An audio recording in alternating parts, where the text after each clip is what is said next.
terminar con esto que es explicarles los tres, lo llamamos así, los tres pilares o principios sobre los que se basa este curso bíblico que damos en este ministerio. Y son básicamente tres cosas. El principio primero le llamamos la confesión sincera y honesta.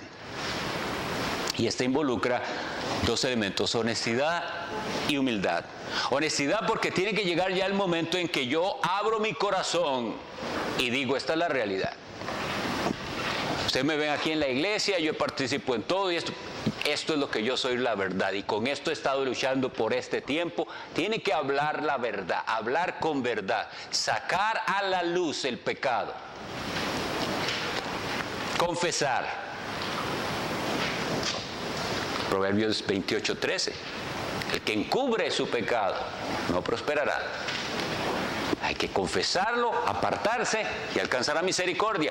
Vengo ante idealmente los pastores, o un pastor, un anciano, un hermano maduro en la fe, discreto, y le digo, esto es lo que yo estoy luchando, hermano.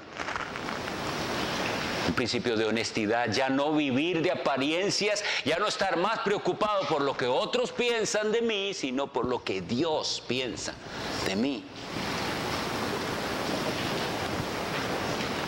Y es un principio también de humildad, porque yo al pedir ayuda estoy diciendo, yo no puedo solo, ayúdeme. Y tiene que haber una mano para el hermano, decirle, yo voy con usted en todo este proceso hasta que el Señor le restaure, hasta que usted aprenda a caminar en libertad, hasta que usted aprenda a caminar. Y Santiago 5:16, también lo cito ahí, que dice, confesaos vuestras ofensas unos a otros y orad unos por otros para que seáis sanados. La oración eficaz del justo puede mucho. No son procesos esos nuevos de sanidad interior y otros inventos. Es simplemente la honestidad de hablar con verdad y de pedir ayuda. Y de ir y que saber que usted tiene un hermano al cual puedo llamar y decirle, hermano, estoy con problemas, vamos a orar juntos, nos reunimos con una frecuencia a ir a la palabra y a la oración, pero esos métodos como que a la gente no le gustan. El segundo principio es lo que llamamos la amputación radical. Mateo 5:29, por tanto, si tu ojo derecho te es ocasión de caer, sácalo y échalo de ti, pues mejor te es que se pierda uno de tus miembros y no que todo tu cuerpo sea echado al infierno. Lo que sea que tenga que quitar de su vida, quítelo. Si eso le lleva a pecar, tenemos que decirle así. O al riesgo de pecar, quítelo. Pero tristemente, un caso, para que vean lo mal que están las cosas, un estudiante sabe que tener el televisor en su propio cuarto le es tropiezo, porque a tal y cual hora, no sé, hay programas inmorales y por eso caía. Este estudiante, su pastor era su hermano.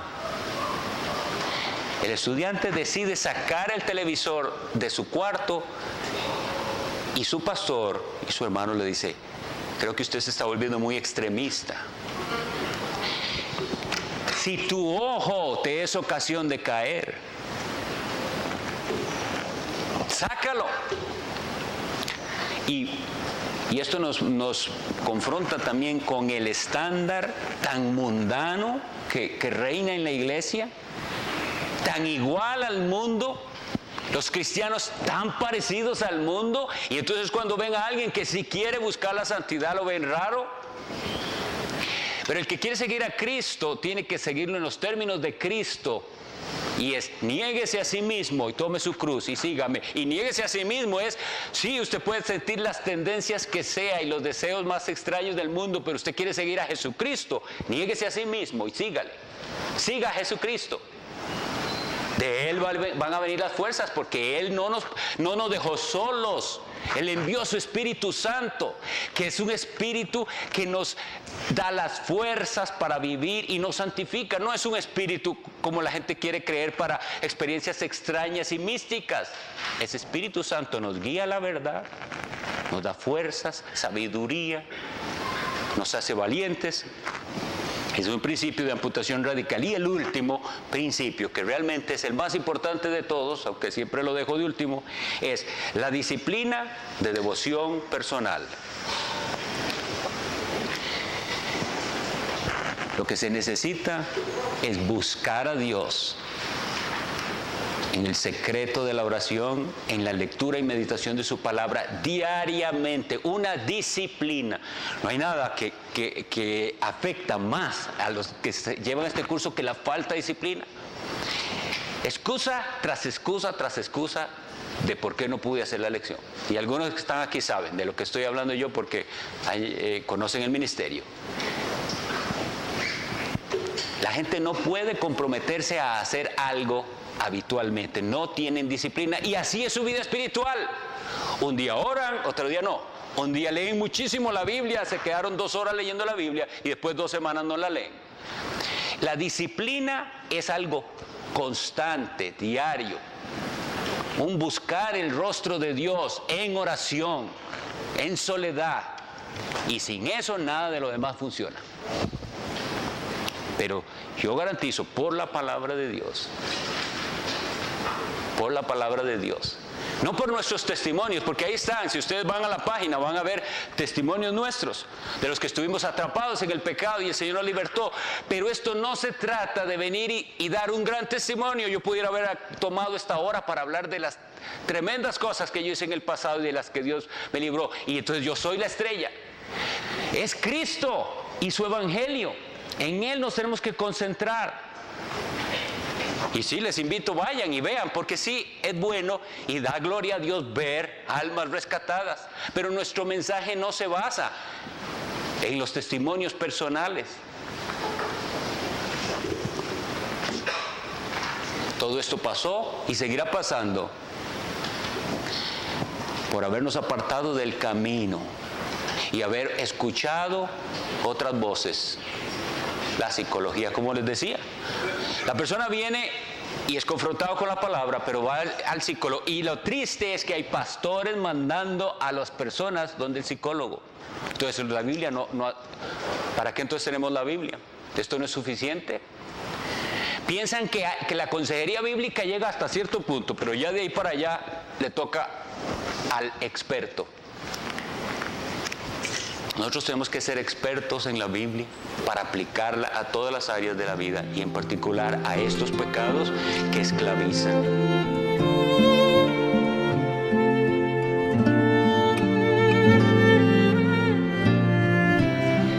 Decía, hay un pastor que se llama Conrad Mbewe, con el que yo tengo contacto, entonces yo traduzco sus artículos muchas veces, y él hacía una comparación. Algunos de los que están aquí tal vez se puedan acordar de eso. Dice, antes en la casa había un solo teléfono y tenía candado, y entonces dice, nadie podía llamar sin permiso. Ahora todo el mundo tiene teléfono. Y además decía él, pero uno pensaba que con los hijos, con solo no le da el número a nadie, ya con eso se salva, ¿verdad? Nadie tiene por qué llamarme ni tener mi número. No, es que ahora el bombardeo es terrible. Hay, como decía él, hay como depredadores sobre sus hijos. Ellos van a estar recibiendo mensajes y sugerencias inmundas. Ahora, esto es grave. El tema sería para hablar de muchísimo, pero el asunto... Y algo que se me olvidó decir, y igual para que lloremos ante Dios de la situación de la iglesia, es qué fácil es criticar cuando se oye que los curas y la pedofilia, etcétera. Yo sé de casos en los cuales los chicos abusados me dicen, ¿cómo pasó esto? El maestro de escuela dominical. O sea, esto es terrible. Esto es diabólico, está por toda parte. Pero ¿cómo es que vamos a trabajar contra esto? Con la palabra de Dios, usando los métodos de la palabra de Dios. Pero de lo que hablábamos, si las iglesias ni siquiera saben de qué se trata la disciplina eclesiástica, nunca han oído de eso, ¿cómo se tratan los casos? ¿Se quedan callados? ¿No se dice nada? Nada más, hay todo un proceso. La iglesia del Señor tiene que ser limpia, santa. Y los métodos nos ha dado el Señor Dios. ¿Cómo? Ahora, quisiera hablar de una cosa que el pastor Carlos Cruz dijo y que no quiero que se me olvide. Sí, ya. Y hermanos, sí, este no es el único pecado. No enfaticemos de que este es el pecado especial contra el que vamos a luchar. No, y también tengamos la actitud correcta ante el pecado. Esto no es de reírse, esto no es de hacer chistes de la persona que está luchando con esto. El pecado es serio, ofende a Dios. ¿Por qué nos va a dar risa algo que ofende a Dios? Tiene que dolernos en nuestra alma. Y si es un hermano el que está cayendo en ese pecado más. Si somos un ejército, la iglesia, ¿cómo es que este ejército, si un soldado está herido, lo deja ahí? Tiene que ir y alzarlo y llevarlo al médico divino, que es Cristo. Si es un hermano en la fe, hay esperanza para él.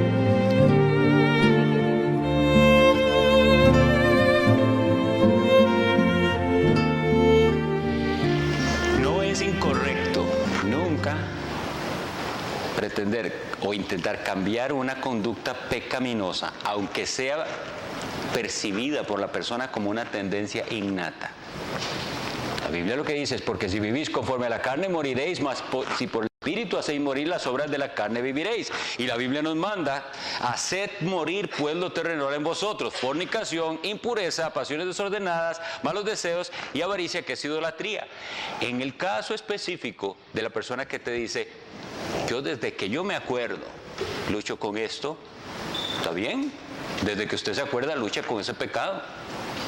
Es que pensamos, y ahí es donde el debate muchas veces he visto que se pierde, porque está el incrédulo y está el creyente, y el incrédulo dice: yo nací así, y el otro: no, usted no nació así. Porque ese no es el pleito. Puede que sí, yo no estoy diciendo que sí. Lo que estoy diciendo es que si fuera así, el asunto sigue adelante, es pecado. Yo suelo hacer la comparación que a la gente le cuesta entender o no le gusta que la haga con respecto a la tendencia a la violencia. Un niño desde pequeño es un chiquito, como llamamos nosotros, malcriado desde que nació. Y pega gritos y se revuelca, y siempre fue así.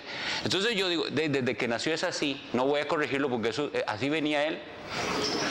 Y ese chiquito después se hace un violento en la sociedad. Claro, ellos jamás van a aceptar la equiparación que estoy haciendo de un pecado de violencia contra los demás que con algo que es un placer sexual, pero es lo mismo, la tendencia a cualquier pecado. Y entonces, si usted, que como hoy le dicen, si el niño tiene una tendencia desde muy pequeño a portarse como una niña o al revés, usted no haga nada. Es igual como si usted entonces tampoco tiene derecho de corregir su violencia, su egoísmo, su codicia, etcétera, cualquier pecado. Entonces, si nosotros tenemos esto bien claro, el argumento sigue válido. ¿Qué nos llama el Señor a nosotros? A mortificar el pecado. Ese es el pecado contra el que usted tiene que pelear y matarlo, sea cual sea. La otra es un cambio de conducta suficiente. Y aquí es donde es importante. El cambio de conducta no debe ser un fin en sí mismo o un medio para alcanzar metas de valor temporal. El que profesa la fe cristiana se esforzará para aprender a pelear contra la tendencia a cualquier pecado, porque tiene la esperanza puesta en Jesucristo. Y dice: todo aquel que tiene esta esperanza en Él se purifica a sí mismo como Él es puro. Y nosotros sabemos: si pues coméis o bebéis o hacéis cualquier otra cosa, hacedlo para la gloria de Dios. La gente tiene metas. De hecho, por ejemplo, en el caso específico del gay, ¿qué quiere él? Que Dios le quite sus tentaciones para siempre y que él ahora tenga tentaciones con mujeres. O sea, él quiere cambiar de pecado, ¿verdad? No se trata de cambiar de pecado.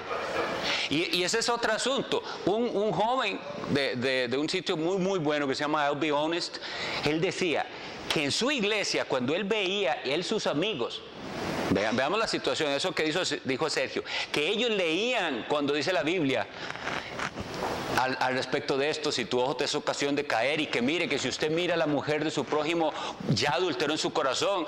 Y ellos decían: eso no puede significar esto, porque si no ustedes todos vamos para el infierno. Pero él prefiere entonces reinterpretar lo que decía. No, eso no es lo que está diciendo. ¿Quién sabe qué será lo que dice? Pues eso es lo que dice. Que si usted es dominado de ese pecado, de lujuria y esclavizado a eso, no heredará el reino de Dios. Como cristiano está mandado a pelear, a matarlo, a luchar, a hacer lo que sea. Pero hay esperanza. Y con esto yo creo que ya voy a terminar. Apocalipsis 12:11. Repito ese versículo muchísimas veces. Y ellos le han vencido por medio de la sangre del Cordero y de la palabra del testimonio de ellos, y menospreciaron sus vidas hasta la muerte. La victoria es posible porque Jesucristo venció en la cruz, venció el pecado, venció la muerte. Y el cristiano, menospreciaron sus vidas a la muerte. En ese contexto, es decir, estoy dispuesto a morir, pero el cristiano en la tentación está dispuesto a decir: yo prefiero morirme que traicionar a mi Señor Jesucristo y volver al pecado. No quiero más con el pecado. Y eso es lo que tenemos que enseñarles a las ovejas. Enseñarles a ponerse la armadura de Dios, y eso es todo el curso. Enseñarles a pelear la batalla de la fe. Que el Señor les bendiga.